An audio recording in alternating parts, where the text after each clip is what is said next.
all your favorite things that you've been watching for years, and you know those actors that you go, oh, there's that guy on that show. You may not necessarily know their names. You may see me on the show. You may not know my name, but you've seen me on a lot of things.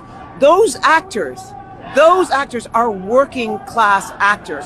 We're literally working paycheck to paycheck. It takes $26,000 to qualify for your life health insurance for SAG-AFTRA.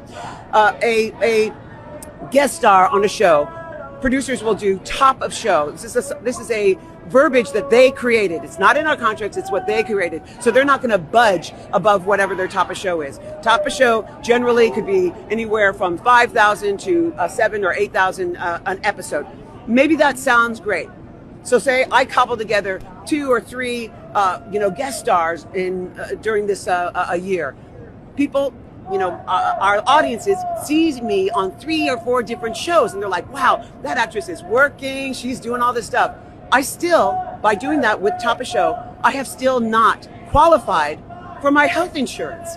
We literally are going paycheck to paycheck. Back in the day, we used to have quotes that once you've been working for a certain amount of time, you're working really hard to get your quote up, to get your salary up.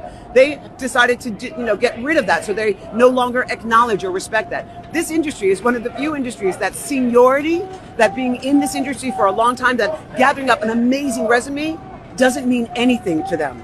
They literally, yes, there is some very wealthy actors, absolutely. There's 160,000 members in our union, 160,000. 1% are the top grossers, 1%.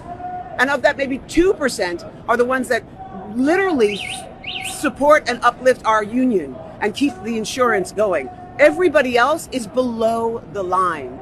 People don't realize that SAG-AFTRA is not just actors. We're broadcasters, we're stunt coordinators, stunt workers, we're dancers and singers and voiceover artists. There's a huge umbrella that we encompass, and 98% of those people are below the line, are struggling to make a living in an industry that we all know is making billions. I think about this all the time. We talk about this in our caucuses.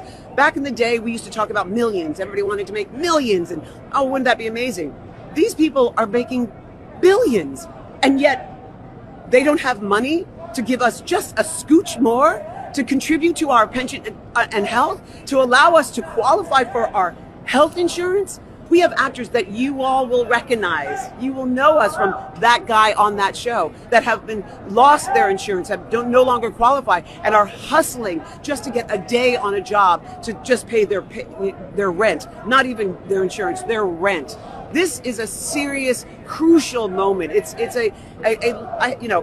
this sounds hyperbolic or whatever, but it is a life or death situation, because we're talking about taking care of our families, taking care of our loved ones, if, our parents, if they're getting older. You always, as a child, you want to be able to contribute. Should I be at this age still asking my parents for money? No, I should be taking care of my parents. It's painful.